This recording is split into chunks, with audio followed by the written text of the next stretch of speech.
नमस्कार।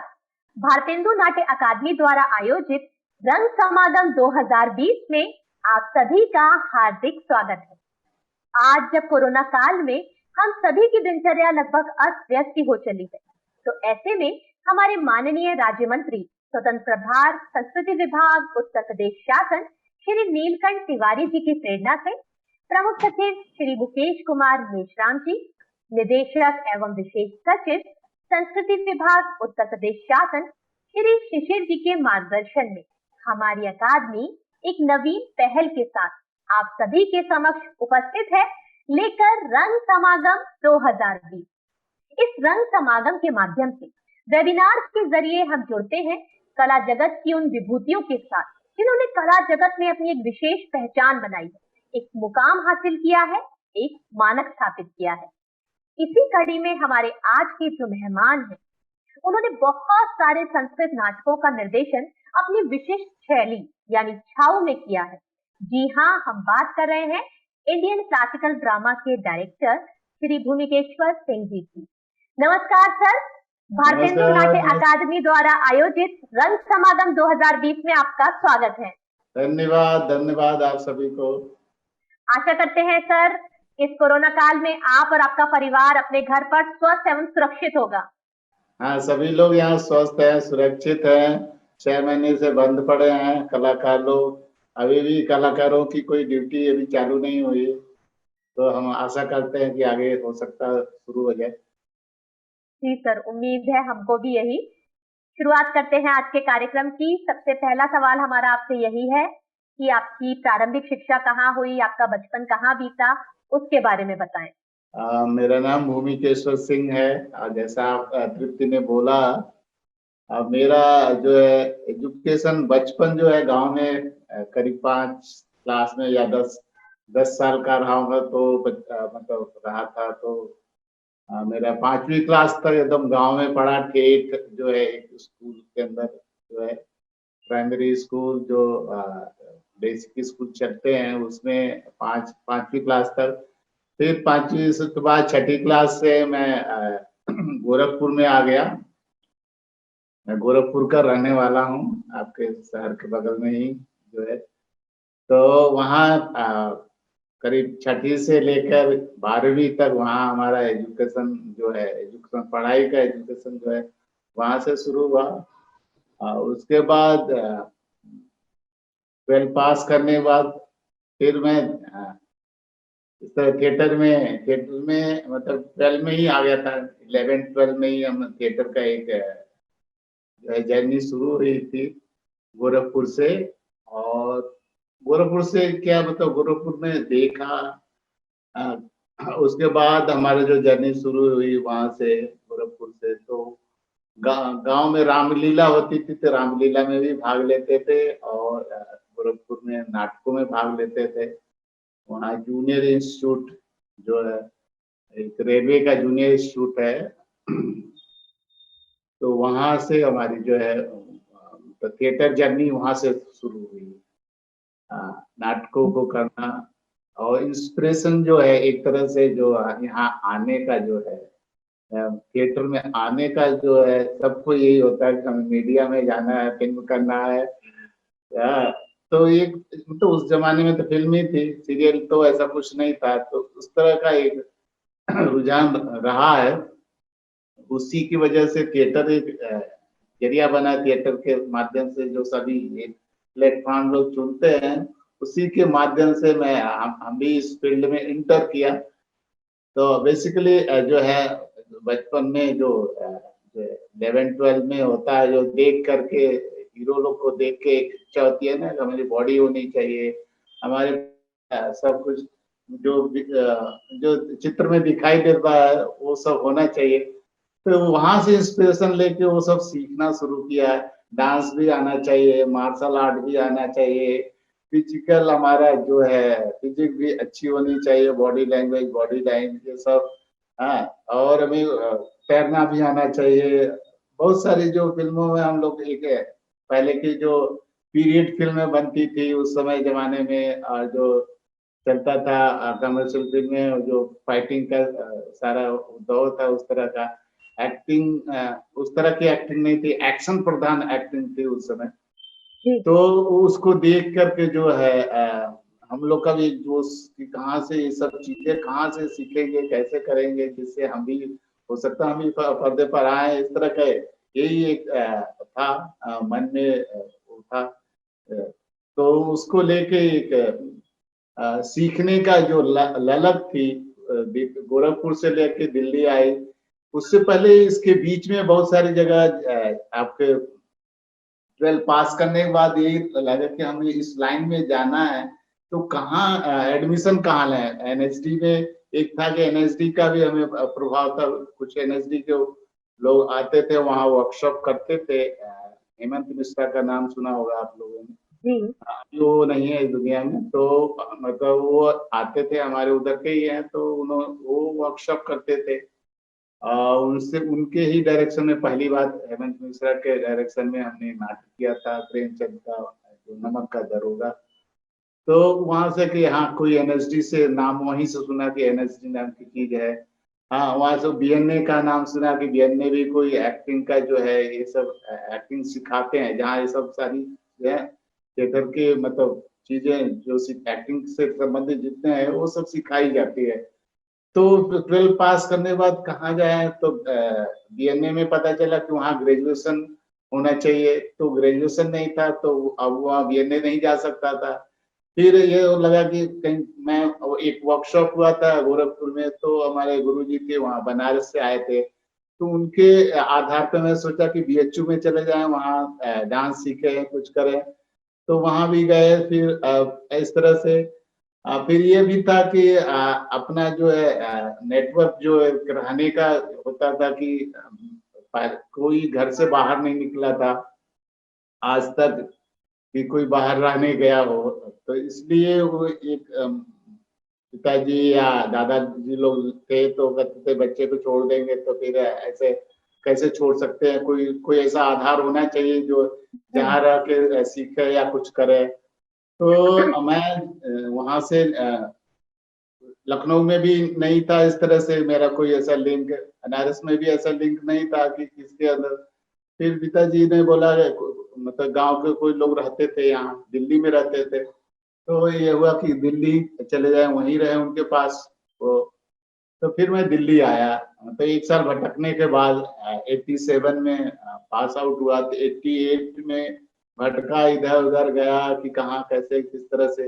हाँ 88 में आया एक महीने के लिए, फिर 89 फिर चला गया, बीमार पड़ गया। फिर घर वाले भी कहते थे कि हाँ कि उनको मुंह जो है बच्चे का जो होता पहला, मैं ही ऐसा बच्चा था तो परिवार में मैं एक लड़का था, और इस तरह से कि उनका मुंह हमेशा सताता था।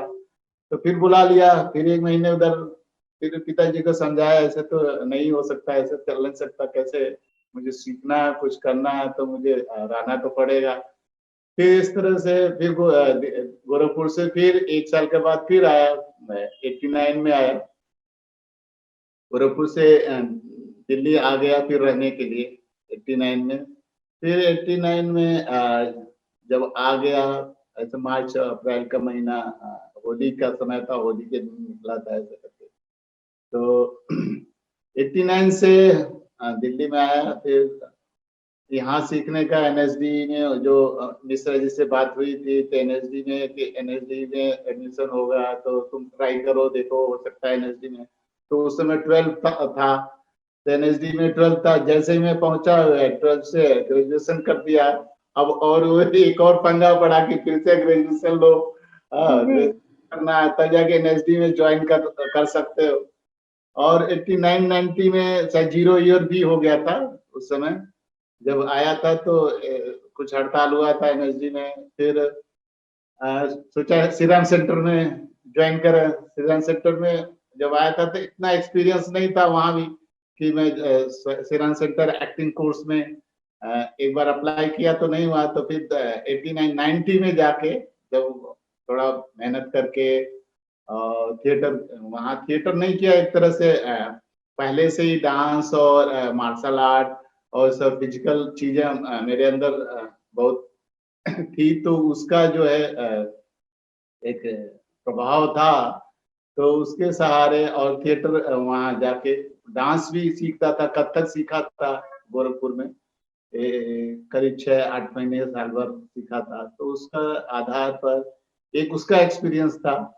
तो हमने दिल्ली में जा करके एक नाट्यवैले सेंटर है, नाम सुना होगा तुमने, नाट्यवैले जी। सेंटर मैंने ज्वाइन किया एज ए डांसर के रूप में, मतलब वहाँ डांस सीखेंगे। और छऊ वहाँ मिला, वहाँ जाके जी। मैं छऊ सीखना शुरू किया, छऊ भी क्लासेज होती थी। तो वहाँ से छऊ जो है छऊ मिला वहाँ से। अब बोला किसी लड़के ने, दोस्त लोग थे मंडी हाउस में, जब जैसे ही मिलते हैं तो बोले कि थिएटर में जो है छऊ बहुत यूज करते हैं लोग, हाँ जानकारी होनी चाहिए, मार्शल आर्ट से संबंधित है। तो मार्शल आर्ट ताइक्वांडो सीखा था 3 साल तक।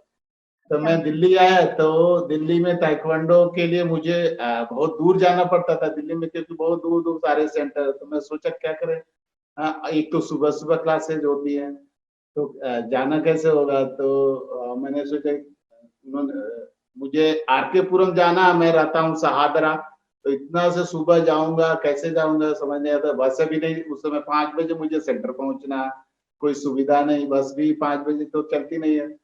तो फिर ये हुआ कि चलो, जब हमें छऊ सीखने में बेसिक जो है, छऊ जो मार्शल आर्ट सीखा था, छऊ सीखना शुरू किया। तो हम कहे जब मार्शल आर्ट इसके अंदर भी है, तो फिर उसको जो जरूरत था वो तो सीखा ही था। फिर हमने डांस को, छऊ को अपना लिया, और छऊ और थिएटर इस तरह से 1991 में फिर जाके 90 में जो है श्रीराम सेंटर एक्टिंग कोर्स में एडमिशन हो गया। छऊ भी सीखा था करीब साल भर। तो उसके थ्रू हमें एक डायरेक्टर जो है वो लोग जानने लगे थे धीरे धीरे। तो फिर वो उन्होंने एडमिशन ले लिया, और मैंने 9 महीने का कोर्स, एक्टिंग कोर्स किया। उसी दौरान जी। छऊ भी एक डांस का पहले ही कीड़ा लगा हुआ था कि डांस सीखना है। कथक सीखा, कथक के अंदर दिल्ली में कथक के अंदर था, तो कथक यहाँ आके भी प्रैक्टिस करता था, वहां के गुरु के सारे यहाँ आया। यहाँ से जो है यहाँ कथक सीखा थोड़ा, करीब साल भर कथक सीखा।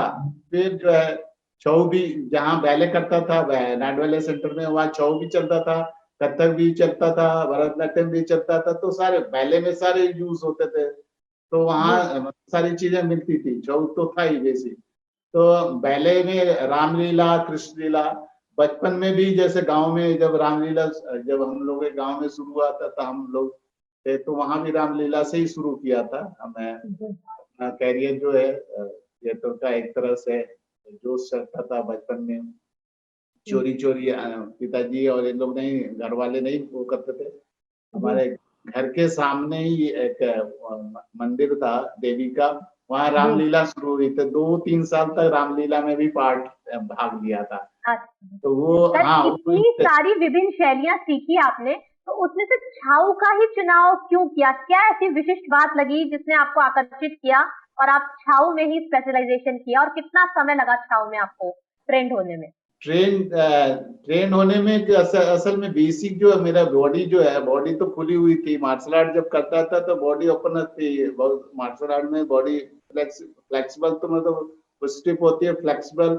डांस और दोनों में क्या, डांस जो है वो सॉफ्ट सॉफ्ट है, और मार्शल आर्ट जो है, जो वैसा आर्ट फॉर्म है, वो हार्ड है। तो बॉडी तो खुली हुई थी, तो वो उतना प्रॉब्लम नहीं हुआ। हाँ, फिर हमारा जो बेसिक यही था कि हमें थिएटर करना था, एक्टिंग करना था, हमें मार्शल आर्ट या वो लड़ने वाला फाइटर नहीं बनना था।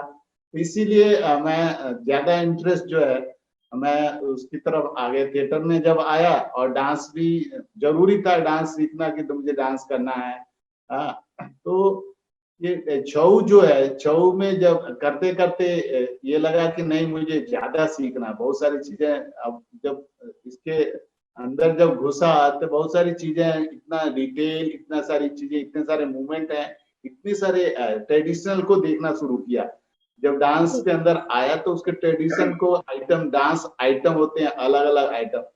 तो मेरा इच्छा हुई कि नहीं, ये जैसे बेसिक करते हैं तो बेसिक तो ठीक है, वो बॉडी के लिए खोलना, सब सारी चाली उपली ये सब तो है, लेकिन अगर मुझे डांसर बनना है, एज ए डांसर और ज्यादा सीखना है, अगर मुझे चाली उखली या जो भी उसके अंदर बेसिक मिल जाता है और उससे तो नहीं काम चलेगा, तो मैंने जब 2-3 साल उसी दौरान 91 में जब मैं पास किया श्री राम सेंटर से, तो मैं स्कॉलरशिप में मुझे मिल गई थी साहित्य कला परिषद से जी दिल्ली के। तो वहां से 2 साल के लिए छऊ का, तो मुझे लगा कि नहीं, अब जब इसमें इतना इंटरेस्ट, इतना सारी चीजें हैं, इसको भी करना चाहिए। हाँ, डांस भी जब स्कॉलरशिप मिल गई तो हमने कहा चलो मुझे डांसर भी बनना है, डांस करना है। हाँ, इससे कोई वो नहीं है, एक्टिंग तो है ही है, हम एक्टिंग कर ही रहे हैं, डांस में भी एक्टिंग है। तो ये जो है वो ललक, फिर मैं 91 में ही मैं चला गया उड़ीसा। उड़ीसा मतलब झारखंड में, जहाँ के आर्ट फॉर्म है सरायकला छऊ, मैं सीखता था। छऊ 3 स्टाइल के हैं, सरायकला, पुरुलिया और मयूरभंज स्टाइल, 3 स्टाइल हैं जो उड़ीसा, बिहार, बंगाल में था, अभी झारखंड में हो गया। टाटानगर के पास है सरायकला, वहां जाके मैं वहाँ पहले फेस्टिवल में जाता था, उनका एक साल में चैत्र पर्व होता है, उस फेस्टिवल में 2 बार मैंने मतलब ऐसे ही गया था देखने। तो वहाँ एक मेला लगता है चैत्र में जो होता है वो, लास्ट चैत्र में, बैसाख शुरू होने से पहले जो है वो मेला लगता है। तो रात रात भर डांस होते हैं, अलग अलग आइटम, अलग अलग डांस के अलग अलग आइटम होते हैं। तो वहां से देखा हुआ था, तो हम कहे नहीं इतने सारे आइटम है, हाँ अब इसको मुझे सीखना है। हाँ, ज्यादा से ज्यादा सीखना है कि मुझे 2 साल में कितना मैं कवर कर सकता हूँ। तो फिर मैं 91 जैसे ही मैं एक्टिंग कोर्स से निकला, मुझे स्कॉलरशिप मिली थी। मुझे यहाँ ज्यादा नहीं मिल पा रहा था, हमें वही बेसिक एक्सरसाइज करता था, और ये सब ज्यादा जो होता कि मुझे सीखने और चाहिए, तो कैसे वो देखा ही था मेरे ललक। फिर मैं वहां चला गया, दिल्ली छोड़ के, फिर मैं जाके वहां 2-3 साल तक रहा। बीच बीच में आता रहा, दिल्ली में भी आता रहा नाटक नाटक में जो है 93 में जो है 93 में मुझे सत्यव्रत राउत ने हमें, तब जाके जब मैं सराय छऊ सीखा था, तो ऐसे मंडी हाउस में ऐसे क्रॉस कर रहे थे, त्रिवेणी से इधर जा रहे थे, घर जाते हैं जैसे मजार के पास, वहीं जाके मिल गए। हाँ, सत्या जी। तो बोले कि तुम्हें सुना है कि तुम छऊ सीखते हो, जानते हो, और तुम मेरे साथ काम करोगे, हाँ मेरे नाटकों में काम करोगे, कोरियोग्राफी करोगे। हम कहे क्यों नहीं करेंगे सर, जब मेरा काम ही क्या है, डांस जब करता हूँ, छऊ सीखा हूँ, तो क्यों नहीं करेंगे। फिर उन सुना था कि हाँ सत्या जी ऐसा काम करते हैं, वो बोलते हैं मैं छऊ को लेके काम करता हूँ। तो फिर सत्या जी के साथ मैंने नाटकों में, और जो मेरे सर थे एक्टिंग कोर्स में, जो कोऑर्डिनेटर थे हेमा जी के पति जो हैं भागीश कुमार सिंह। तो मैं आया, जब दिल्ली आया 93 में आया था, ऐसे ही मतलब वहां से लौट के आया था ऐसे। तो वो बोले थे कि तुम क्लास ले लो, मतलब श्रीराम सेंटर में, हाँ 10 दिन का क्लास तुम छऊ सीख के आए हो। जानते थे कि मैं एक्टिंग कोर्स के समय छऊ सीखना शुरू उससे पहले से सीखता था, तो जानते थे। तो वो बोले कि 10 दिन का क्लास तुम्हें दे रहे हैं, तुम एक्टिंग कोर्स को पढ़ाओ। तो मुझे एक ऐसे एक के बाद एक अपॉर्चुनिटी मिलती रही उसमें कि ट्रेनिंग भी देना है। और फिर जो सत्या जी मिले, तो सत्या जी के साथ भी वही छऊ के साथ काम करना शुरू कर दिया। तो वो स्टाइल को लेके कैसे काम करते हैं, तो उधर रुझान चली गई। और एक्टिंग भी जब नाटक कर रहे थे, तो नाटक में हमें एक्टिंग का भी उन्होंने चांस दिया कि तुम्हें कोरियोग्राफी भी करना है, एक्ट भी करना है। और मैं जो है मतलब जब भी जो है सीखते वक्त मैं बजाता भी था, ऐसे हाथ मान लेते थे कि हाँ हम इंस्ट्रूमेंट, जो भी इंस्ट्रूमेंट होते थे, चाहे वो नगाड़ा हो, चाहे वो ढोल हो। तो इस तरह से जब खाली समय में, मतलब मैं कभी खाली समय जाया नहीं करता था, उसको बजा रहा तो बजा, धीरे धीरे बजाना भी आ गया कि चलो इसमें बजता क्या है, जो भी ताल और लय है उसके अंदर, हाँ ताल मात्रा जो है वो तो जानकारी थी, तो उसको भी हाथ हाथ फेरना शुरू कर दिया, तो वो भी एक था। तो ऐसे वहां जाके इनके साथ काम शुरू किया, मतलब सत्या जी के साथ नाटकों में उनके साथ काम करना शुरू किया। फिर 94 में जब मैं लौटा, वहां से बीच में फिर चला गया था 6 महीने के लिए।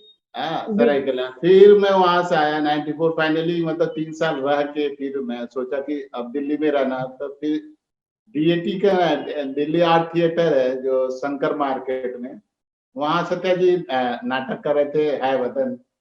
तो उन्होंने बोला, और डीएटी में जो है शीला भाटिया का नाम सुना होगा, शीला भाटिया का उनका ग्रुप था अभी जी दिल्ली आर्ट थिएटर के नाम से। तो उन्होंने बोला कि हमारे यहाँ जो है आ जाओ, बच्चों को जो है ट्रेनिंग देना और नाटक में भी काम करवाना, और तुम्हें कुछ पैसा मिलेगा जो है। हाँ, तो हम कहे चलो अच्छा, 400-500 जो भी मिलता है मिल रहा जी तो काम भी कर लेते हैं और दोनों काम कर लेते हैं। फिर वहां जाके 1 साल तक मैं उनके साथ रहा उस जी दौरान। और फिर जब छऊ सीखा था तो इस दौरान मैंने बहुत सारे परफॉर्मेंस भी करना शुरू किया। जी फिर सेकेंडरी 94 में ही दादा का, निरंजन दादा का एक वर्कशॉप हुआ जो है त्रिवेणी में ही हुआ था। जी तो हाँ, माइंड का वर्कशॉप हुआ। जी तो दादा से मुलाकात हुई 94 में। तो वो जो चीज सीखा था, हाँ, फिर उसको जो है शास्त्रीय एक नाट्य शास्त्र के अनुसार जो है हमें उसको समझने का मौका मिला। नाट्य शास्त्र पढ़ाया और नाट्यशास्त्र पढ़ा था, जानता था क्या का जो है प्रयोग के लिए जो 11 आपके एलिमेंट, आपके 11 तत्व जो है प्रयोग के लिए, उस पे नाम सुना था। जब वर्कशॉप हुआ था हमारे गोरखपुर में, तभी से नाट्यशास्त्र का एक, हाँ, मेरे पास सारा कलेक्शन था। लेकिन उसका जो है मूवमेंट का या भाव और रसों का जो समझाने वाला एक एक्चुअल जो गुरु, जो उसको कैसे समझाना, उसको क्या बताना है, क्या करना, वो हमें माइंड से मिला। दादा से जब मिला तब जाके समझ आया कि शास्त्र क्या है और ये एक्टिंग तो जो है शास्त्रों किस तरह से एक्टिंग में फॉलो कैसे करते हैं, वो दादा से मिला। तो निरंजन दादा के साथ मिलने के बाद फिर मैं माइंड की तरफ, दादा ने बोला उसमें भी नहीं बोलते हैं, इसमें भी नहीं बोलते हैं, दोनों सामंजस्य हो गया। वो स्टाइलाइज, हम जो एक्टिंग करते हैं स्टाइलाइज माइंड एक तरह से करते हैं, जी हाँ, और जो है, और वो जो रियलिस्टिक माइंड दादा का अपना रियलिस्टिक माइंड, तो दोनों ऐसा नहीं है कि कोई वो जो है हम लोग अभिनय जो करते हैं वो ठीक है साइलेंटली अभिनय करते हैं, जो डांस में होता है मास्क पहने होते हैं। इसमें एक्सप्रेशन का है कि ये तो और है कि हमें एक्सप्रेशन चलाने को भी मिल रहा है वहाँ मेकअप लगा करके वो सब। तब जाके सारा मतलब जो शास्त्र और जो है चीज मूवमेंट का ये समझ में आया। तब हालांकि वैसे मैंने उनके साथ काम किया था, सत्या जी के साथ नागमंडल किया था। तो वो तो क्लासिकल नहीं तो फोक के तरीके से ट्रीट किया था। फिर धीरे जी धीरे दोनों एक तरह से, फिर सत्या जी के साथ मैं करीब 98 तक मैंने काम किया उनके साथ, बहुत सारे नाटकों में कोरियोग्राफी करना और उनके साथ परफॉर्मेंस कैरेक्टर भी करना, ये दोनों सर, काम एक चलता चीज है। पूछना चाहूंगी, जहां आप छाऊ के बारे में बता रहे थे, तो छाऊ में जो आपने 3 शैलियां बताई, तीनों में क्या अंतर है? छाऊ के बारे में थोड़ा सा और विस्तृत अगर जानकारी हमको दें। छऊ जो है छऊ मीन्स होता है मांस, मुखौटा, हाँ, मांस मुखौटा इसको बोलते हैं जनरली जी उसको। और मांस जो है ये 3 तरीके की शैलियां हैं मांस की। लेकिन जो पहले जो है 1947 से पहले जो है, तो 2040 के 1920 के आसपास, 19th सेंचुरी में मान लीजिए, तो इसमें जो है ये सब उड़ीसा में थी सारी। ये शैलियां जो है सारी उड़ीसा में थी। जब देश का बंटवारा हुआ तो अलग अलग स्टेट में चले गए, जैसे पुरुलिया छऊ बन गया, मयूरभंज छऊ बन गया, सरायकेला छऊ बन गया। ये जगह का नाम, सरायकेला एक जगह है, पुरुलिया एक जगह है, जो है मयूरभंज जो है एक स्टाइल है, बरीपदा के पास है वहाँ। तो सरायकेला और मयूरभंज, सरायकेला और पुरुलिया में मास्क लगाते हैं, और दोनों में डिफरेंस उनका मास्क, पुरुलिया का हेडगियर बड़े बड़े और जिम्नास्टिक टाइप मूवमेंट होते हैं, उसमें पलटे होते हैं ऊपर से, जो जिम्नास्टिक में पलटते हैं, कलाबाजी करते हैं, वो पूरा वीर रस का और युद्ध फॉर्म बन गया। सरायकेला में मूवमेंट जो है लिरिकल मूवमेंट हो, तो बहुत सारे कई जगह सॉफ्ट होते हैं, कई जगह हार्ड होते हैं, इसमें वेरिएशन ज्यादा है। सरायकेला के जो है छऊ में बहुत सारे वेरिएशन है और इसमें आइटम्स भी बहुत सारे अलग अलग रसों के, जो रस भाव की हम बात करते हैं उसमें अलग अलग रसों के आइटम है, तो वेरिएशन ज्यादा मिलता है। मयूरभंज में जो सरायकला का ये भाग था पहले, वहीं से गुरु गए थे मयूरभंज में, तो मयूरभंज के राजा वहाँ अलग से जो है तैयार किया था, तो वहां उन्होंने मांस निकाल दिया, लेकिन वो जो है फेस पे डेड ही होता है। ऐसा नहीं है कि हम मास्क लगा लेते हैं तो हम मास्क के साथ इमोशंस का जुड़ा होता है, वो फिजिकल इमोशन जुड़ा होता है मास्क के साथ। उन्होंने जो है मास्क हटा दिया लेकिन फेस न्यूट्रल होता है, उसको एक्सप्रेशन नहीं होता। जब सरायकला में क्या है कि आप जो मूवमेंट करते हैं, जो भी बॉडी लाइन तैयार चलाते हैं, वो आपके एक्सप्रेशन के साथ चलता है। आपकी जो आइटम होते हैं, अलग अलग भाव या रसों के आइटम होते हैं, वो उनके मास्क होते हैं, कैरेक्टर के मास्क होते हैं। उस कैरेक्टर को जब हम पहनते हैं तो उसी के भाव के अनुसार हम बॉडी को या बॉडी मूवमेंट्स करते हैं, जिससे मास्क भी कहता है, हाँ, उस पूरी स्टोरी लाइन को व्यक्त करता है। तो ये इस तरह से है, इनके डिफिनेशन है मास्क जो है। कोई खास ताल का भी ध्यान रखा जाता है, कोई खास ताल पर सिखाया जाता हो? इनकी तालें अलग अलग होती है, हिंदुस्तानी ताले ही हैं, लेकिन इसकी जो चलन है उसके जो वाद्य है वो ढोल और नगाड़ा है, युद्ध के वाद्य की तरह है। नगाड़ा भी और ढोल जो बड़े बड़े साउंड होते हैं, उसका वीर रस प्रधान हम लोग कहते हैं, वो जो है छऊ वीर रस प्रधान है। हाँ, इसका हिस्ट्री है कि हालांकि ये हिस्ट्री में फेज आए हैं, इसके हिस्ट्री में फेज आए हैं। जो ये छऊ का जो चलन हुआ, ये हालांकि नेचर से निकला, प्रकृति से। आप जब सीखेंगे या सीखा होगा, जानते ही हैं, जो प्रकृति से लिया गया, एनिमल बर्ड इस तरह के जो है मूवमेंट्स करते हुए, ये एक फेज रहा है जो है। कुछ लोग कहते हैं जो है छाऊ जो है छावनी से आया, कंट्रोलमेंट छावनी से आया, उसका एक भाग बन गया है। जब उससे पहले भी ये आदिवासी आर्ट है, तो इसलिए जंगलों में ही इसका जो विस्तार हुआ है, जंगल में रहने वाला इंसान इस चीज को अगर वो जब रहेगा जंगल में, तो वो उसका ऑटोमेटिक जानवरों जैसे, जानवर पशु पक्षियों जैसे उनके साथ, क्योंकि सरवाइव करना होता है ना चीजों को, तो हम जब सरवाइव करना होता है, उनके साथ रहना है, तो हमें उनके साथ व्यवहार उसी तरह, नहीं तो हमें क्या है, एक दूसरे को हम फाइट करेंगे, लड़ेंगे और शिकार करेंगे। तो ये एक फेज रहा है। तो उन कलाबाजी करना, ये सब सारी चीजें हम जानवर से सीखा था, ये सब सारी चीजें। लेकिन जब राजा लोग का अपना विस्तार करना होता था, तो जब जो है सेनाएं कम पड़ जाती थी, तो वो जंगली लोगों को लेकर ट्रेन किया। लोग बताते हैं कि हिस्ट्री कहती है कि वो ट्रेन करने में जंगली लोगों को आदिवासी लोगों को ट्रेन किया, तलवार ढाल पकड़ाया। आदिवासी का मेन तो अस्त्र तो तीर धनुष है। जंगल में लड़के तलवार ढाल से तो लड़ेगा नहीं लड़ाई, वो तीर धनुष से ही सारा अपना जो भी शिकार करते थे वो तीर धनुष से करते थे। तो वो तलवार ढाल एक परी खंडा जिसको बोलते हैं हम लोग, परी खंडा। परी मीन्स होता है ढाल और खंडा मीन्स होता है तलवार। तो ये फेज बन गया, उसका टेक्निक बनाया गया कि कैसे ट्रेन करना, किस तरह से सैनिकों को किस तरह से ट्रेन करना है, अपना मार्च पास कैसे करना है। तो जो एक युद्ध सेना की अपनी एक ट्रेनिंग होती है, उस ट्रेनिंग में पुरानी उन चीजों को उनको इन्वॉल्व किया गया, उनकी टेक्निक को, कि ये अच्छे फाइटर बन सकते हैं। हमारी सेना में आके इतना ऊंचा कूद इस तरह से जब फाइट करेंगे, इतना स्पीड और सब सारी चीजें रहेंगी, तो वो ऑटोमेटिक जो है लड़ाई का हमें लड़ाई जीत सकते थे। इस तरह से ये एक फेज आया। छावनी सबसे, कुछ लोग कहते हैं छावनी है, छऊ वहां से आया। ये एक फेज है।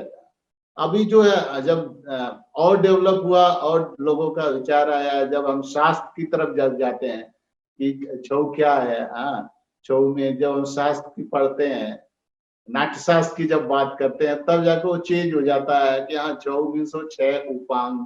जब शास्त्र पढ़ा तो जो अंगों का 6 अंग हमारे शरीर के, बॉडी के जो 6 पार्ट है, या हम जो एक्सप्रेशन करते हैं उसको 6 पार्ट है। फोरहेड, आईब्रो, आईज, नोज, चिक, लिप्स, इस तरह से जो है 6 पार्ट है। ये 6 उपांग ये भी है, इसको मुखज बोलते हैं, और जो बॉडी का 6 पार्ट हो उसको शरीरज बोलते हैं। अब इनको चलाने के लिए, चाहे आप कोई भी चीज करते हैं, एक्ट करते हैं, कैरेक्टर करते हैं, उसको क्या करते हैं, उसको कहते हैं चेष्टा क्रिया, चलाना हमें, अपनी चेष्टा से, अपने माइंड से, अपने दिमाग से। जब हम एक्टर हैं तो मुझे डायलॉग बोलना होता है, मुझे एक्सप्रेशन करना होता है, हमें मूवमेंट करना होता है। तो डांस में भी वही चीजें होती हैं, हमें सिर्फ डायलॉग नहीं बोलना होता है, लेकिन हमें जो मास्क पहनते हैं वो वो मास्क पहन के हम सारे एक्टिंग करते हैं, कैरेक्टर करते हैं। क्योंकि बोल नहीं सकते थे, तो वो लोग बस आदिवासी थे, वो लोग बोलते नहीं थे, फेस पे मेकअप करते थे। बाद में मास्क लगाए, जब राजा लोग का कुछ राजा, हम ये जो राजवाड़ों में विकसित हुआ है, तो राजा लोग बाहर से जो है पहले पेंट करते थे। आदिवासी जब थे तो वो अपने सरवाइव करने के लिए वो चेहरे पर पेंट कर लेते थे, या कुछ इस चीज से ढक लेते थे कि हाँ हमें जो जंगल में रहना है तो मुझे पत्तों से या उससे जानवर और खा ना जाए, तो घास फूस का, उसको बोलते घास फूस कुछ लगा लेते थे। बाद में हम जो है फिर छाल पहनते थे। फिर बाद में आया, जब राजा लोग पढ़ के आए थे, देख के आए थे कि कोई मास्क नाम की चीज होती है कोई बाहर विदेश में, हाँ, तो पहले से चलती आ रही, तो उसको बनाने का फिर यहाँ कुम्हारों से या उनके जो लोग बनाते थे गांव में, उनको वो चीज सिखाया। पेपर मेसी नाम की कोई चीज वहां से सीख के आए थे, पेपर मेसी से, और मास्क बनाना सिखाया, रिफाइंड मास्क। यहाँ मास्क था लेकिन वो रिफाइंड मास्क नहीं था। हाँ, तो और एक तो स्कॉलर थे, राजा बाहर से पढ़ के आए थे, स्कॉलर थे, अपना शास्त्र इतना, वहां का आइटम, वो सब चीज देखा था। यहाँ आके जब देखा कि हमारा शास्त्र में तो ज्यादा है, उनका तो कुछ भी नहीं है। हाँ, तो यहाँ से भी अपने शास्त्र को उठाया, और शास्त्र के नॉलेज के अनुसार सब सब सारी चीजें, फिर जो है डांस आइटम सारे इतने देवी देवताओं के, और महाभारत से संबंधित, प्रकृति से संबंधित, नेचर से संबंधित इतने सारे आइटम तैयार किया था। ये मतलब एक तरह से ये चेंज इस तरह के छऊ को डिस्क्राइब करते हैं हम लोग कि हाँ। और ये कहते हैं कि इमेजिनेशन, जिसको छाया, शैडो, हाँ, शैडो से आया। हम किसी, जब हम कैरेक्टर लेते हैं तो किसी के हम इमेज लाते हैं ना, इमेजिनेशन में उसकी छाया, तो वहां से भी वो छऊ, एक उसकी छाया लिया, छाया से छऊ हो गया। तो ये इस तरह से अलग अलग उसका मिलता है, सारा एक ही जैसे है। हाँ, लेकिन जब हम शास्त्र की बात है, छऊ है, छह उपांग है, आपका मेन जो है समझना है, मुखर, शरीर और चेष्टा क्रिया, ये तीन ही चीज आपको हर जगह काम दे। अगर कोई नया कलाकार इस छाऊ को सीखना चाहता है, इस शैली में अपनी शिक्षा लेना चाहता है, तो उसे बेसिक किन बातों का ध्यान रखना चाहिए, कैसे शुरुआत करनी चाहिए, और कितने महीने या साल में वो पारंगत हो जाता है? नहीं, सबसे बड़ी बात है कि सीखने के लिए कोई भी चीज, क्योंकि फिजिकल ऐसी चीज है कि उसको जब तक झील नहीं होगा अंदर, अंदर से उसको कि मुझे कुछ करना है, करके दिखाना है, तभी वो जल्दी सीख सकता है। नहीं तो क्या होगा कि आप कई लोग क्या है 6 महीना 8 महीना भी सीख लेते हैं, तो फिर वो जब जैसे हम लोग को जब सीखते सीखते बताया गया, खुद हम जब एक हफ्ता या 10 दिन नहीं करते तो हमारी बॉडी ऑटोमेटिक पेन करने लगती है, या नई चीज, फिर उसको दोबारा करेंगे तो उसको चेंजेस उसमें आते हैं कि छूट गया है, इसलिए वो मसल्स, वो सब सारी चीजें करती हैं। डांस ऐसी चीज है कि साधना की चीज है, तो छूट, जैसे आप नहीं करेंगे तो छूटती जाएगी। तो फिजिकल चीजें हमेशा, शारीरिक बदलाव, जैसे हमारे एज का बदलाव हो रहा है, शरीर का बदलाव, उसी तरह जो है हमारे जो मूवमेंट में भी सारी चीजें चेंज होती है। तो अब सीखना है तो आप बेसिक बोला ना, बेसिक आप 10 दिन या 15-20 दिन में आपके अंदर रहेगा, तो आपके स्ट्रेंथ है, आप पावर है, आप एनर्जी है, तो आप उसको 15 दिन 20 दिन में भी बहुत सारे मूवमेंट हम सिखा देते हैं, करवा देते हैं। लेकिन एक प्रॉपर कि हाँ, स्वाभाविक स्वाभाविक एक होता है कि स्वाभाविकता आना चाहिए किसमें, तो हम करते क्यों हैं। जब हम जो नाटक करते थे, एक दिन में डायलॉग याद होगा तो नाटक नहीं होता ना, उसको स्वाभाविक, नेचुरल कैसे हो। नेचुरल के लिए हम जितना प्रैक्टिस करते हैं, या जितनी बार हम बार बार प्रैक्टिस करते हैं, उसके अंदर एक स्वाभाविकता, नेचुरलिटी लाने के लिए, चाहे वो स्टाइलाइज क्यों ना वो दिखे, जब हम करेंगे तो ऐसे लगेगा कि नेचर, हाँ ये हमसे बात कर रहा है, या हम उसको समझ रहे हैं, तभी जाकर वो चीज एक्चुअल निकल के आती है। हाँ, उसको नहीं तो सीखने के आप मूवमेंट बता देंगे, सब कुछ बता देंगे, तो लेकिन जब तक आप साधे नहीं फ्री नहीं होंगे तब तक कैसे कर सकते। तो वैसे ही है, आपके अंदर दिल होना चाहिए, आपको मेहनत करने की क्षमता, आपको प्रैक्टिस करने की। नाटक भी छूट जाता है तो हम क्या करते हैं, नाटक जब आप 1 हफ्ता या महीना या 6 महीना 8 महीने बाद सोचो आप कितना, आपको फिर से एफर्ट कितना करना पड़ता है। हाँ, जो चीज आप फ्लुएंटली में चलता है और अचानक दूसरा नाटक आता है, तीसरा नाटक हम लगातार कर लेते हैं, तो उसी तरह जी हम अगर हम 6 महीना नहीं किया तो हमारे शरीर से वो तो निकलता जाएगा ना, तो हमें जी। ज्यादा सर कोई प्रैक्टिस भी जब करना। नई शुरुआत करता है तो कौन से मूवमेंट सबसे पहले शुरू करता है, किस तरह से बेसिक इसकी जो प्रक्रिया शुरू होती है? हाँ, बेसिक जो है, हर हर डांस फॉर्म का जो है फोक हुआ या ट्रेडिशन हुआ, फोक का भी अपना अलग अलग, फोक का अपना अपना टेक्निक है कि मुझे कैसे चलाना है। तो उसी तरह बेसिक जो हर डांस का अपना एक बेसिक शुरू होता है, कि मुझे हर बेसिक शुरू होता कहा है कि चाहे आप कथक शुरू से शुरू करेंगे तभी आपको पैर से ही चलाना होगा। हाँ, तो बेसिक जो आपका मेन, आपका शरीर का मेन पार्ट है, आपको खड़ा होना है तो आपके पाँव में स्ट्रेंथ, हर हर चाहे वो क्लासिकल हो, मैंने बोला ना क्लासिकल हो चाहे फोक हो, वो पैर से ही सारी चीजें शुरू होती। तो हमारा जो, और धीरे धीरे हम ऊपर आते हैं, पैर की पहले एक्सरसाइजें होती हैं, पैर के बाद जो है, जो 6 पार्ट मैंने बोला ना, हाथ का होता है, हेड और नेक का होता है, उसी के साथ चेस्ट का होता है, कमर का होता है, इस तरह से वो सारे एक्सरसाइज, आइसोलेशन इसको बोलते हैं, आइसोलेशन आप रोटेशन एक्सरसाइज है। जितना रोटेट होगी, जितने सारे, बहुत सारे डायमेंशन बनेंगे। हम जो है मूवमेंट करते हैं तो करते क्या है, डायमेंशन बनाते हैं, अलग अलग डायमेंशन में। हाँ, अलग अलग तरीके से मूवमेंट, कैसे लिरिकल मूवमेंट या वेवी मूवमेंट कैसे हो सकता है, या अप डाउन का मूवमेंट कैसे हो सकता है, कितने एंगल्स में जा सकते हैं, मेरी बॉडी कितने तरीके से चल सकती है, ये सब सारी चीजें जो मूवमेंट करता है, हाँ, वो वही सीखता है, उसी को हम मिलाते हैं। जैसे हम पढ़ाई में, हम जब एबीसीडी नहीं पढ़ेंगे तो हम हमें पता कैसे चलेगा कि हाँ, कि ये शब्द क्या है, ये अक्षर क्या है, ये क्या कहना चाहता है, आगे तभी तो हम वो शब्दों का या सेंटेंस को बना सकते हैं।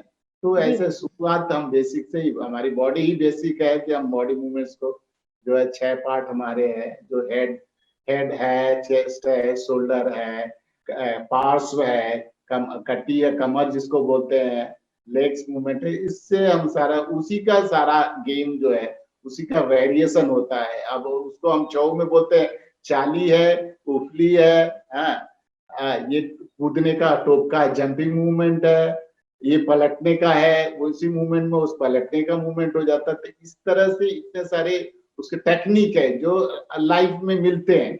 हाँ, आपको जब बोला ना कि जहां से निकली हुई चीजें हैं वहां से नेचर से उठाते हैं, कि हमारा जो एक इंसान बहुत सारे मूवमेंट कर सकते, क्योंकि सबसे बड़ा हमारे पास 6 सेंसेस है। 6 सेंस को हम जब यूज करते हैं तभी जाकर बहुत सारी चीजें निकलती हैं। कुछ भी, एक्टर कुछ भी कर सकता है, डांसर मतलब बहुत सारी चीजें करता है, जानवर नहीं कर सकता, आदमी कर सकता है उसको, तो ऐसे है। सर, जब आप इस शैली का अपने संस्कृत नाटकों में प्रयोग करते हैं तो किस तरह से तैयार करते हैं, इसके बारे में थोड़ा सा हमें बताएं। संस्कृत नाटक करने के लिए जो है, नाट्य शास्त्र में सभी लोग पढ़े हैं कि जो है आंगिक वाचिक आहार सात्विक। तो सबसे पहले हम तो आंगिक पे ही काम, संस्कृत जो है नाटक करने के लिए जो है, जब हम स्टाइल पे जाते हैं तो बेसिक तो, जब चाहे वो छऊ में हो या कोई भी जो स्टाइल में करेंगे तो पहले बेसिक हमें सिखाना पड़ेगा। जो नए कलाकार आते हैं, जो भी नए कलाकार कहें या कहीं भी इंस्टीट्यूशन में भी जाते हैं, तो जब तक उनको टेक्निक नहीं सिखाएंगे कि बॉडी लाइन, बॉडी लैंग्वेज किस तरह से चलेगा, किस तरह से बॉडी लाइन काम करेगी, तो ये प्रॉब्लम्स हर जगह संस्कृत नाटक फेस करने के लिए बहुत जो है फिजिकल काम बहुत जरूरी होता है। कि उनको पहले खड़ा करें, चलाना सिखाएं, खड़ा करो, चलाना सिखाओ, फिर उसके बाद बोलना। तो अगर वो बोलते हैं तो उस बोलने में तरीके हैं संस्कृत नाटक की, कौन सा नाटक उठा रहे हैं, किस तरह से उसका वाचिक जो होगा वो किस तरह से होगा, वो भी हमें देखना पड़ता है कि उसे संवाद शैली कैसे चलेगी। हाँ, ताल लय बहुत जरूरी है संस्कृत नाटक करने के लिए कि ताल लय में, हाँ, और भाव एक्सप्रेशन। अब क्योंकि लार्जर देन लाइफ होता है संस्कृत नाटक में, जो एक्सप्रेशन का भी बहुत महत्व रखता है। हम लोग रसों की बात करते हैं, सात्विक अभिनय जिसको, जिसके अंदर रसों और भाव और रस सात्विक भाव का भी ध्यान रखा जाता है। ये सब सारा जो है नाटक जब हम उठाते हैं, या मतलब नाटक से पहले हमें एक्टर को तैयार करना पड़ता है, उनको उनको ट्रेन करना पड़ता है। सारे आंगिकम जो है, वाचिकम, आहार, आहार तो, हाँ, आहार तो समझ रहे हैं, तो नाटक जैसा होगा उस तरह से आहार तैयार कर लेंगे। कभी कभी ऐसा भी होता है कि जब हम नई जगह जाते हैं, तो हर जगह, नई जगह क्या, हर जगह हमें जैसा नाटक होगा उसी तरह से कॉस्ट्यूम डिजाइन करना पड़ेगा। तो ये है ये प्रॉब्लम तो इसमें है, प्रॉब्लम फेस करना ही पड़ता है कि मुझे एक्टर को शुरू से, चाहे भले ही हमें, कई बार ऐसा भी हुआ कि हमारे पास 100 नाटक करके भी मेरे पास एक्टर आए हैं और नाटक करते वक्त वो छोड़ के चले गए हैं कि मैं नहीं, सर मैं, मेरे से नहीं होगा, है मुझे माफ करिए। ऐसा भी हो जाता है बहुत सारे, बहुत जगह से ट्रेन होके, और बहुत लोग को इच्छा होती है कि सर आपके साथ काम करना, मुझे शो में नाटक करना। इस तरह से भी लोग आते हैं कोई शो में करना, तो वो करते हैं, वो भी करते हैं। कुछ लोग करके जब वो समझते नहीं, अरे तो बहुत बड़ी चीज है, इसको नहीं कर पाएंगे, तो ऐसे भी है। इस तरह से दोनों है। हाँ, ये है कि अगर सीखा है या समझदार है या करना चाहता है तो कर ले जाता है। और हर चीज में मेहनत तो करना ही पड़ेगा। हाँ, तो क्या ये सर कभी ऐसी भी चुनौती आई कि नाटक निर्देशित करते समय बहुत सारे उसमें प्रॉब्लम्स आई, या एक्टर्स नहीं समझ पा रहे हैं, या बहुत समय लग रहा है प्रोडक्शन को तैयार करने में? आपने मध्यम व्यायोग का नाम सुना? मेरा एक नाटक जी। मध्यम व्यायोग है। हाँ। पहले जो मैं शुरुआत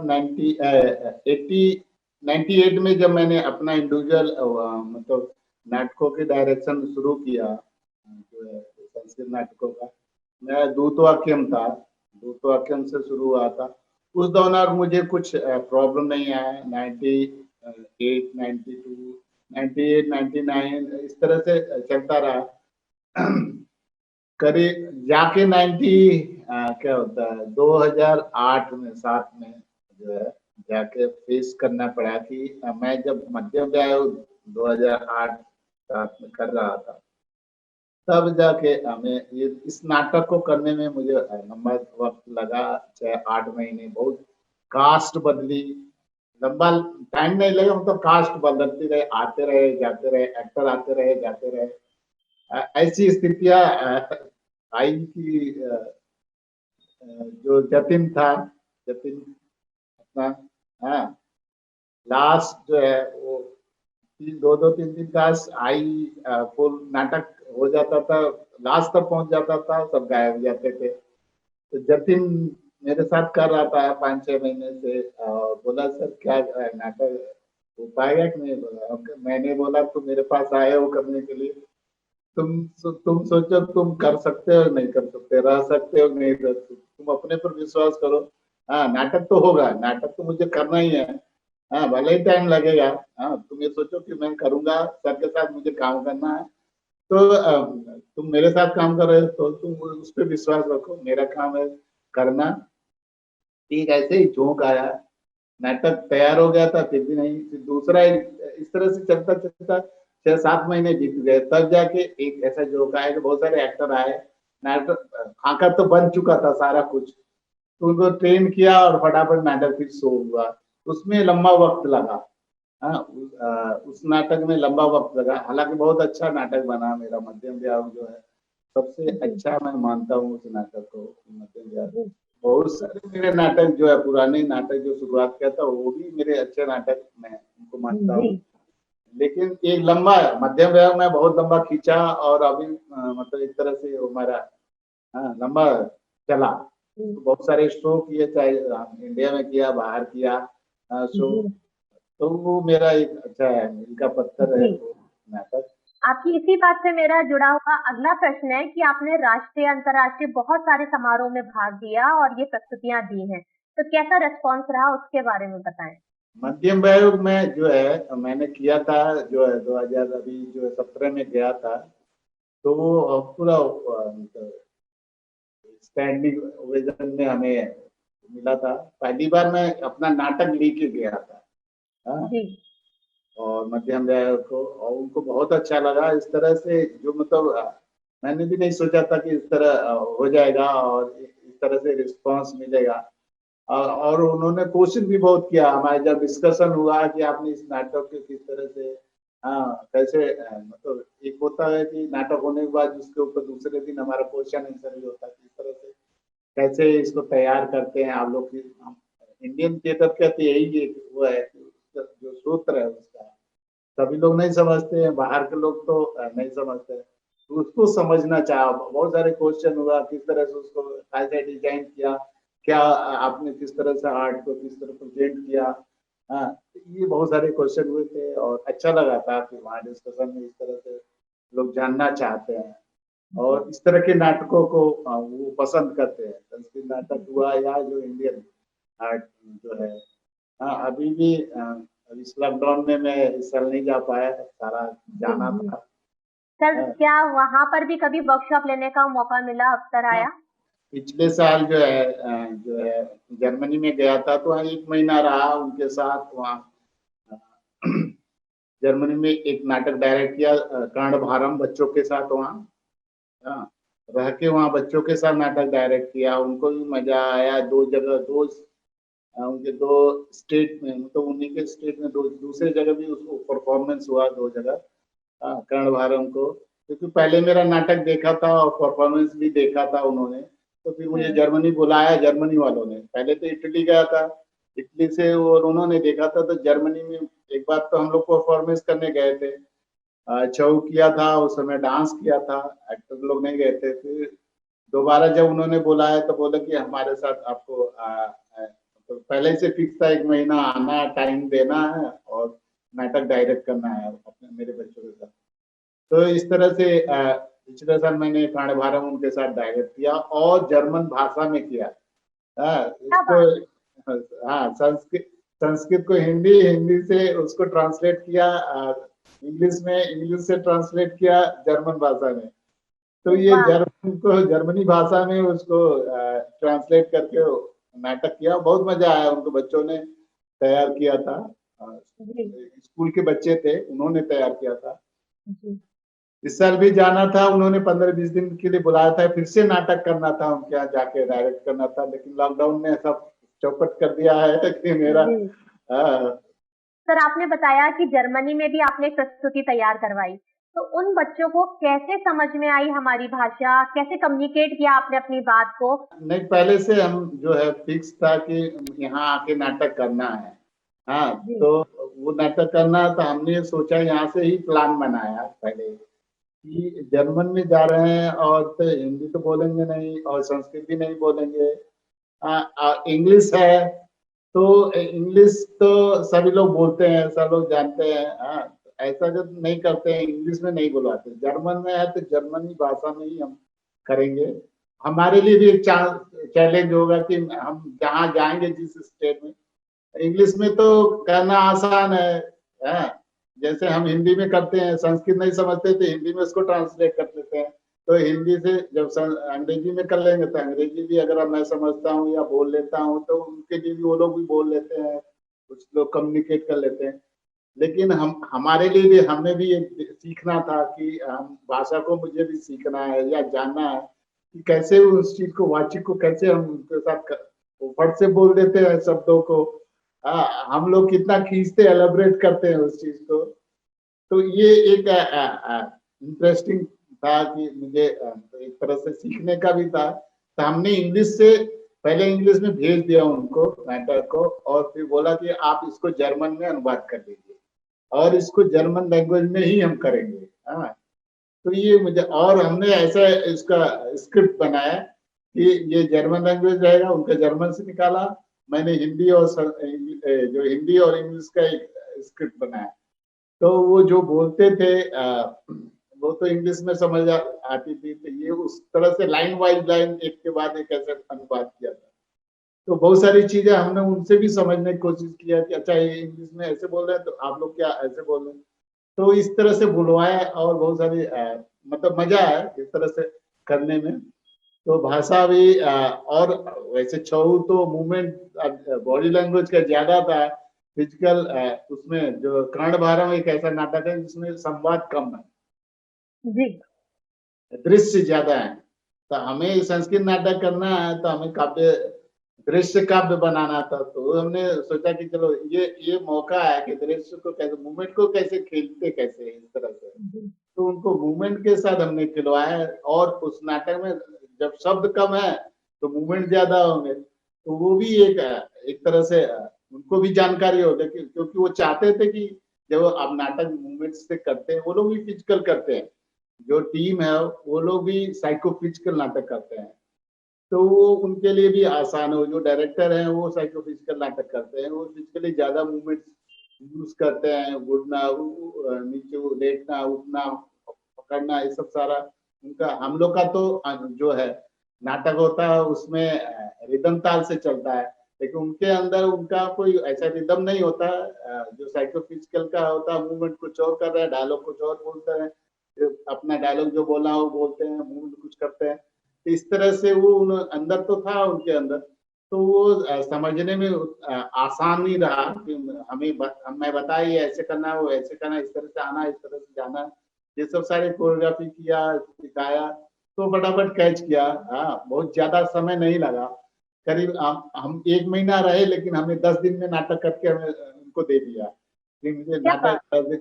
हाँ और 10-20 दिन तो ऐसे घूमा इधर उधर जाके, हाँ घूमते रहे और दूसरी जगह, लेकिन 10 दिन में ही नाटक किया था। वो 10 क्लास था कि कहिए कि 10 करीब 20 घंटे या 25 घंटे लगा होगा या हाँ 25 घंटे में ही सारा नाटक किया था। इतना लंबा नहीं, 1 महीना रहा था, लेकिन उनको भी अपना एक शेड्यूल बना रहा था, स्कूल का शेड्यूल अपना, पढ़ाई का अलग शेड्यूल है, उससे अलग निकल के टाइम देना और उसके साथ तो अच्छा रहा, एक्सपीरियंस अच्छा रहा। तो इस जी बार ऐसा शेड्यूल था कि हमें 15 दिन में ही जाना है, और क्योंकि उनको पता था कि फटाफट कर लेंगे नाटक जो भी आएगा, वो बच्चे पहले से तैयार है किया हुआ है, तो वो समझ में उनको आ गया था कि हाँ ये डायरेक्टर भी समझ में आ गया था ये जल्दी से तैयार कर देंगे। मतलब तो विधा की समझ आ गई उनको कि ये शैली किस तरह से होगी, कैसे मूवमेंट हाँ होंगे, चाली कैसे लेना है, तो वो ज्ञान उनको मिल गया। हाँ उनको मिल उनको मिल गया और नाटक तो जल्दी हो सकता है। तो जैसे मैंने अभी थोड़ा सा जैसे बच्चों के साथ मुझे काम करना है, तो अब मैं धीरे धीरे बच्चों के साथ मुझे कैसे उस नाटक को मैंने अभी उसी कर्ण बारम को मैंने वहां तो 8 लोग 10 लोग किया था वहाँ। अभी जो है जब मैं वहां से लौट के आया तो कर्ण बारम को करीब 70-80 बच्चों ने मैंने वहाँ जोधपुर में किया एक स्कूल में। जी हाँ स्कूल में 80 बच्चों ने कर्ण बारम में पार्टिसिपेट किया। क्या तो इतनी तो उसमें कास्ट भी नहीं है। कास्ट नहीं है, लेकिन वो कास्ट ऐसे बढ़ाया। हाँ तो जो है उसका विजुअल्स ज्यादा चलता है ना, कर्ण बारम जी का जो नाटक है तो विजुअल्स में ज्यादा खेलते हैं। हाँ, जी उसको पूर्व रंग में ही इतने सारे हाथी घोड़े ऐसा चौतो ऐसे ही मूवमेंट का नाटक है। जी जी जी तो जो है नाटक जो है उस नाटक में विजुअल्स जब आते हैं अलग अलग, तो वो सब सारे बच्चे लोग उसमें इन्वॉल्व हो जाते हैं। अगर जी योगा भी ज्वाइन किया वो स्कूल में। अभी क्या स्कूल में योगा के टीचर थे, तो मैंने कहा कि ऐसा है कि आपके जो जितने योगा के जो मतलब जो सीखना हम नाटक करना चाहते हैं वो अलग अलग। तो योगा एक सीन में हमने पूरा योगा डाला। जैसे एक उसका परशुराम का दृश्य था। हाँ परशुराम के एक ट्रेनिंग का बनाया था, परशुराम शिक्षा दे रहे हैं, तो हम योगा से शुरू करते हैं, उसको टैबलो बनाते हैं, उसमें परशुराम बताते हैं कि योगा होगा फिर मार्शल आर्ट आएगा, इस तरह से एक ट्रेनिंग प्रोसेस दिखाया। फिर जाके कर्ण का एंट्री होता है कि वो सब कर्ण छुप छुप के देखता है क्या मूवमेंट कैसे करते हैं, किस तरह क्या क्या चीजें चलती है। तो वो हम्म नाटक में बहुत मतलब वो है, फ्लेक्सिबिलिटी है, बहुत हम्म गेम है। हाँ, आप उसको जिम्नास्टिक जोड़ सकते हैं उसमें, मतलब लास्ट में तो हाथी घोड़े आते हैं ना सारा कुछ, तो सारे बच्चे इसमें आ जाते थे। करीब इस अलग अलग सेक्शन में अलग अलग डिवाइड किया था कि इतने घोड़े बनेंगे, इतने हाथी बनेंगे। हाँ, क्या इस बात। तरह से वो नाटक बहुत लास्ट में। कैरेक्टर तो 5 ही 6 हैं, जी 6 कैरेक्टर हैं, वो भी ज्यादा बोलते नहीं है। हाँ, बस क्वेश्चन आंसर होता है इंद्र का, उसका, ब्राह्मण का, और ज्यादा नहीं है। 5 पेज का नाटक और 1.5 घंटे वो परफॉर्मेंस करते हैं पूरा। दृश्य जो है युद्ध का दृश्य है। हाँ, और सूर्य का दृश्य है, उसमें कुंती और सूर्य का मिलन दिखाते हैं, तो उसमें भी बहुत सारे बच्चे सूरज की किरणें बन जाते हैं, और वो पूरा करीब, मैंने बोला ना 70-80 बच्चे जो है उसमें परफॉर्म किया था। बहुत बढ़िया प्रयोग रहा सर आपका।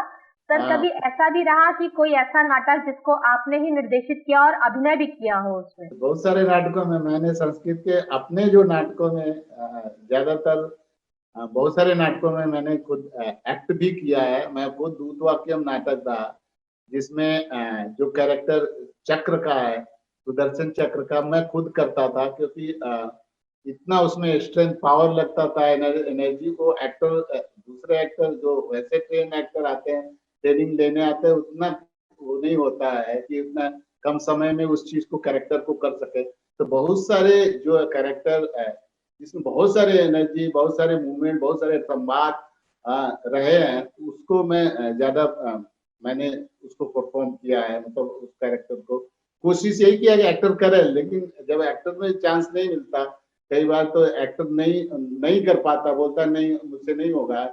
हाँ, या वो चीज निकल के नहीं आती है तो मुझे खुद उतरना पड़ता है। कई बार ऐसा वो एक्टर नहीं है। हाँ, अब शो आ गया है तो मुझे उस कैरेक्टर को करना पड़ता है, जैसे घटोत्कच, जैसे मध्यम भाग में घटोत्कच करना हुआ, या भीम करना हुआ। हाँ, या दूध घटोत्कच में मुझे कोई रोल करना हुआ, तो मुझे खुद कभी कभी उतरना पड़ा है। मतलब बहुत सारे नाटकों में जब रिपीट होता था तो अचानक जो है कैरेक्टर, अब कोई हैवी मूवमेंट का कैरेक्टर है, वो अचानक नया जो एक्टर आएगा वो नहीं कर पाएगा इतने सारे मूवमेंट, तो मुझे खुद को कभी कभी खुद को उतारना पड़ता था। कई बार मैंने इस तरह से किया है। मैं बहुत सारे नाटकों में हाँ, करता आया हूँ। पीछे अभी प्रतिमा नाटक में भी मैंने एक रोल छोटा सा, हमने हमें कहा चलो हम भी करते हैं, तो एक जी रोल किया, दशरथ का रोल किया। उसमें हालांकि जी मूवमेंट नहीं था, फिर भी एक रोल किया। एक्टर जो होता है ना, उसको तो वो रोक नहीं पाता अपने आप को और कहीं रोक ना नहीं कहीं पाता आ ही है। जाता है।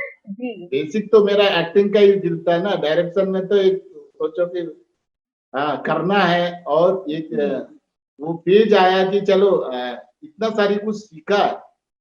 हाँ, अब वहाँ छूट गया ना, मैंने बोला नहीं कि मुझे, मैं तो पहले एक्टिंग के लिए आया था, मीडिया में जाना था मुझे। हाँ, जी जी लेकिन अचानक 97 98 में हमारा बदलाव आता, इतने सारी मन में एक ख्याल आया कि इतना सारी चीजें सीखा है, इतनी सारी चीजें फॉर्म सीखा, चाहे वो कथक हो चाहे वो भरतनाट्यम। भरतनाट्यम भी 2 साल तक मैंने सीखा है। हाँ, कथकली भी थोड़ा सा बहुत सीखा। इस तरह से जब सीखा था इतना सारी चीजें, तो यही ख्याल आया कि अब मैं इतना सारी जो चीज सीखा है, मैं फिल्म में जाऊंगा तो मेरा तो यूज ही नहीं हो सकता, वो सब चीज निकल जाएगा और सारा सब छूट जाएगा। हाँ, इतनी साधना करने के बाद मैं जाऊंगा फिर से, मैं स्ट्रगल करूंगा चीजों को।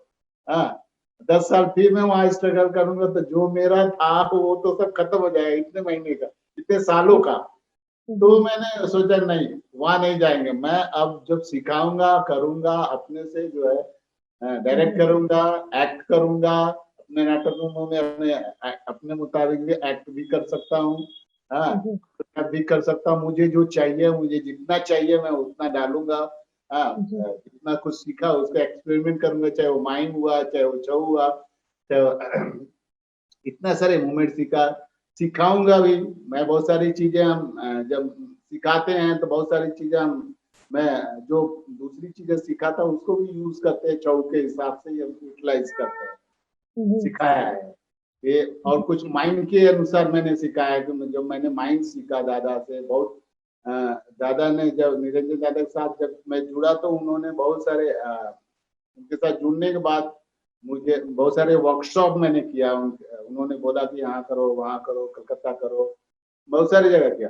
तो वो चीजें माइंड से भी माइंड सीख लिया, माइंड भी करता था।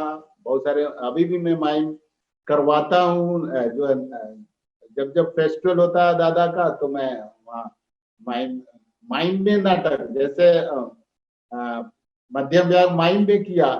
हाँ, हयवदन अच्छा। जब किया तो माइंड में जाके उसको प्रयोग किया।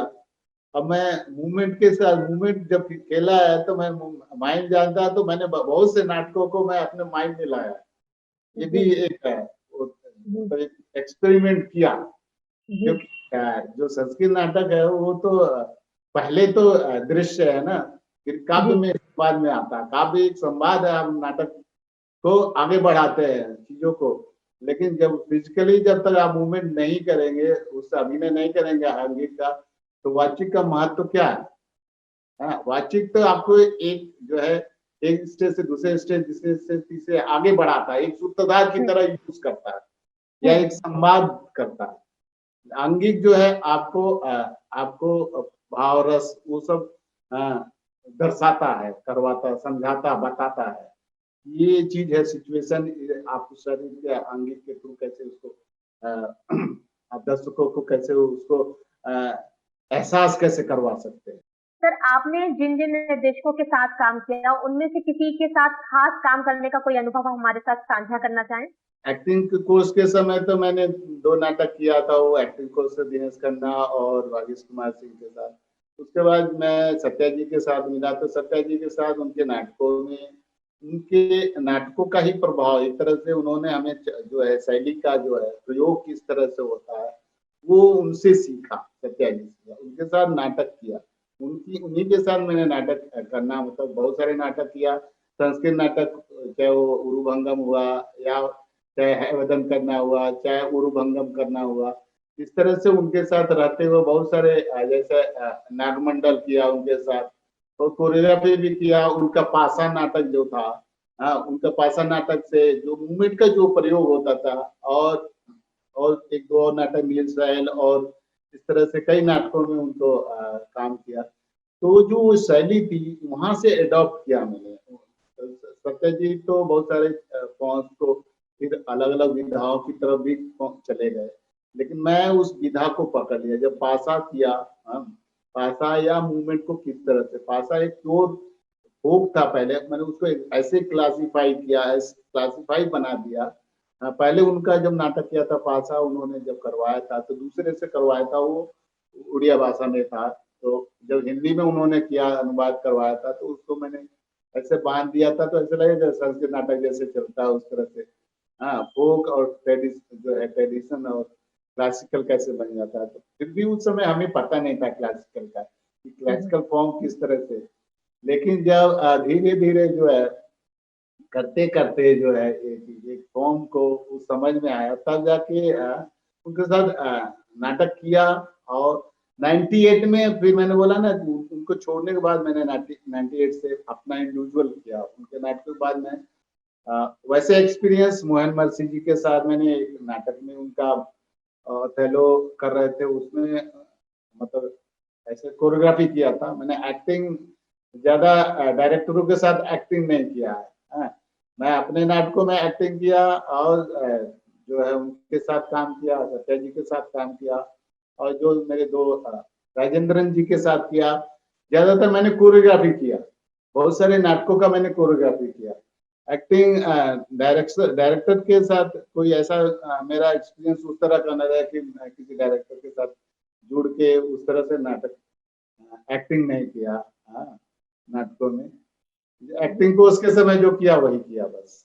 जी उसके साथ तो मैं इंडिविजुअल और कोरियोग्राफी प्लस उसमें न जो एक्टिंग जो रोल एक्टर नहीं कर पाता उस जगह मैं खड़ा हो जाता था।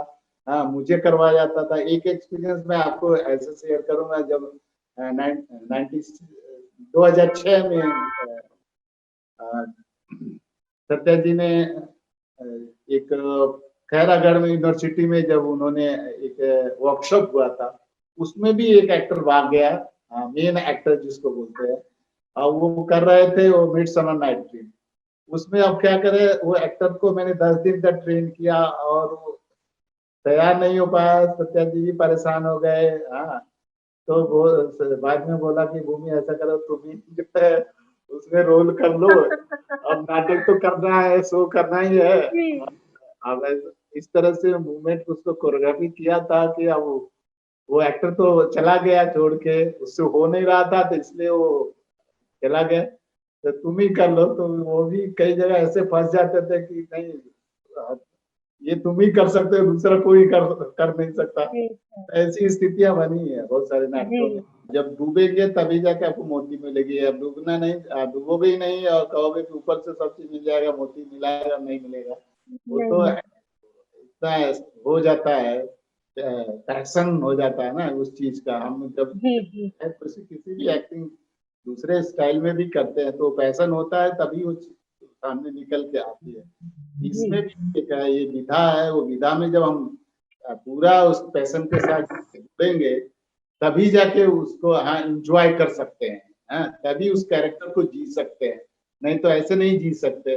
बहुत सारे हमारे जो हमारे समय के एनएसडी पास आउट भी रहे हैं, निकलने के बाद भी उन्होंने मैंने बोला कि आप लोग नाटक करिए, मैं नाटक कर रहा हूँ। तो कई बार जो है वो बोले कि हाँ मैं करेंगे करेंगे, लेकिन एक दो बार आए, फिर वो उनसे नहीं हो पाया। कि ऐसी स्थितियां बनती है, कितना वो आप ट्रेनिंग कर लो, लेकिन आपका जील नहीं होगा, आपका पैशन नहीं होगा उसकी, मुझे ये करना है, तब तक आप नहीं कर पाएंगे। तो सर एक दो एनएसडी वाले को ही मतलब ट्रेन किया, फिर उनको उनको भी ट्रेन करना पड़ता है। जब मैं स्टाइल में जब जाते हैं तो उनको ट्रेन करना पड़ता है। जैसे अभी मैं मॉस्को में ब्रिक फेस्टिवल में गया था, मैं नहीं गया था, एनएसडी के ही लोग थे। हाँ, एक फेस्टिवल ब्रिक फेस्टिवल होता है, तो हेमा जी ने मुझे वो दिया था कि तुम उसको कोरियोग्राफ करो, मूवमेंट करवाओ इनसे, ये लोग फेलो हैं यहाँ के। हम जो नाटक जाना था बाहर, तो उस नाटक को करीब 40-45 मिनट का, नौकर शैतान क्या है वो वाला नाटक है ना,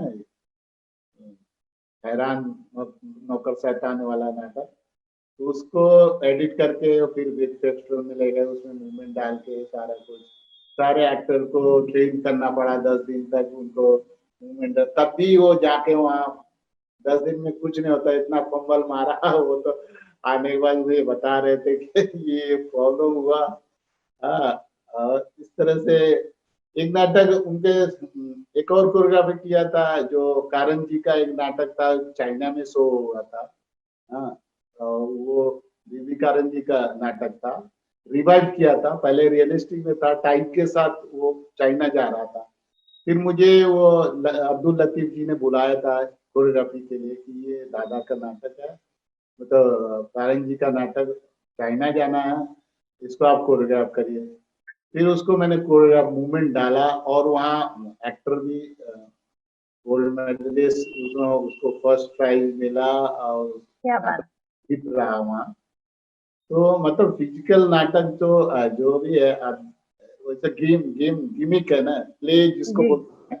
हाँ, गेम खेलते हैं, गेम करते हैं ना, प्ले करते हैं, तो फिजिकल नाटक में ही प्ले गेम कर सकते हैं।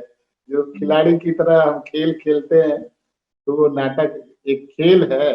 हाँ, वो उस तरह से खेलते हैं कि ये फिजिकल खेल है।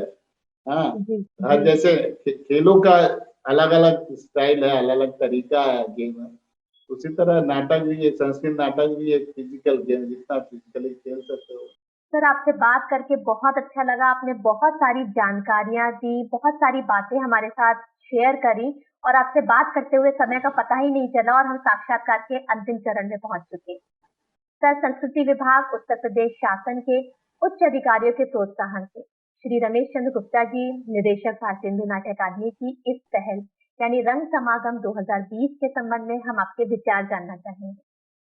नहीं, ये तो विचार अच्छा है। ये लॉकडाउन में ये सब सबको, मैं रंग समागम के कई लोगों को सुना है, आगे भी पीछे जो पीछे होता है सुना है। अच्छा है कि लोग एक तो जो डीएनए के साथ काम किया, इतने सालों का एक्सपीरियंस, डीएनए के साथ मेरा एक्सपीरियंस 2002 से मैं डीएनए में जा रहा हूँ पढ़ाने के लिए। बीच बीच में 2002 2007 के बाद लगातार करीब 2007 के बाद लगातार मैं डीएनए में गया हूँ पढ़ाने के लिए, और हर मुझे बुलाते हैं और मैं नाटक वहाँ सीन डिजाइन करता हूँ। हाँ, तो वो एक्सपीरियंस डीएनए के साथ तो रहा ही है। मैं धन्यवाद देता हूँ, और एक दूसरे का इस तरह से आ, समझने का मौका नहीं किसी को था कि एक आम ऑडियंस भी जाने एक दूसरे को, कलाकारों को। ये लॉकडाउन में ये सब तो सबसे बड़ी बात है कि चाहे वो डायरेक्टर हो, जो भी जो बोलने आ रहे हैं वेबिनार में रंग समागम के अंदर, तो उनको भी जानने का मौका मिला। हाँ, सिखाते हैं पढ़ाते हैं, लेकिन उनके इंटरनल उनका लाइफ स्केच क्या रहा, इस तरह से बोलते हैं उन्हीं के साथ, उन्हीं का एक्सपीरियंस कभी इस तरह से जानने को नहीं मिला। बायोडेटा पढ़ना अलग बात है, परफॉर्मेंस करना अलग बात है, और उनके साथ जो एक्सपीरियंस, उनका जो एक्सपीरियंस रहा, वो जब हम उनके उन्हीं की जुबानी सुनते हैं तो बहुत मजा आता है। मैंने रंग समागम में भी बहुत, और जो वेबिनार हो रहे हैं उनसे भी मैं सुन रहा हूँ, देख रहा हूँ। हाँ, अच्छा लग रहा है इस तरह के कि जो वेबिनार हो रहे हैं कि हम संवाद एक दूसरे को करीब तो आ गए हैं, एक करीब आने का, एक दूसरे को जानने का मौका मिल रहा है। हाँ, कि डीपली जी सर। इनके द्वारा, तो ये बहुत अच्छा है वेबिनार। ये अच्छा रहा गिरने के साथ ये रंग समागम का जो है। मैं तो सोच भी रहा था कि मुझे बुलाएंगे कि नहीं बुलाएंगे, कौन बुलाएगा, कौन ऐसा आएगा है जो मुझे पता नहीं कोई याद करेगा कि नहीं करेगा। इतने सालों का एक्सपीरियंस गिरने के साथ रहा कि सर कौन कैसे करेगा। भूल सकते हैं आपको, और आपकी विशेष शैली जो है वो सबके ऊपर एक अलग ही छाप छोड़ती है। जब भी कोई एकेडमी में इस तरह की शैली में नाटक होता है तो सभी अलग से ही सराहते हैं इसको। बहुत बहुत धन्यवाद सर, आपने बहुत कम समय में बहुत सारी बातें हमारे साथ बांटी, बहुत अच्छे से बताया, हमारे कार्यक्रम के लिए समय निकाला। भारतेंदु नाट्य अकादमी परिवार की ओर से हम आपका हार्दिक धन्यवाद करते हैं। हाँ, तुम लोग को भी धन्यवाद, बीएनए को भी धन्यवाद, रंग समागम को भी, आशुतोष को भी। हाँ, तुम लोग तो मेरे स्टूडेंट हो, तो और जी अच्छा लगा कि मेरा स्टूडेंट मुझसे ही बात कर रहा है इतना, तो जी, और अच्छा लग रहा है कि चलो। हमारा हाँ, सौभाग्य। हाँ, गुरु जी शिष्य के परंपरा जारी जी है, समझते हैं, जी दूसरे जानते हैं। जी। थैंक यू, तुम लोग को भी thank thank you, you sir. धन्यवाद। रमेश जी को भी धन्यवाद कि हमें याद किया, सबसे बड़ी बात है। Thank you.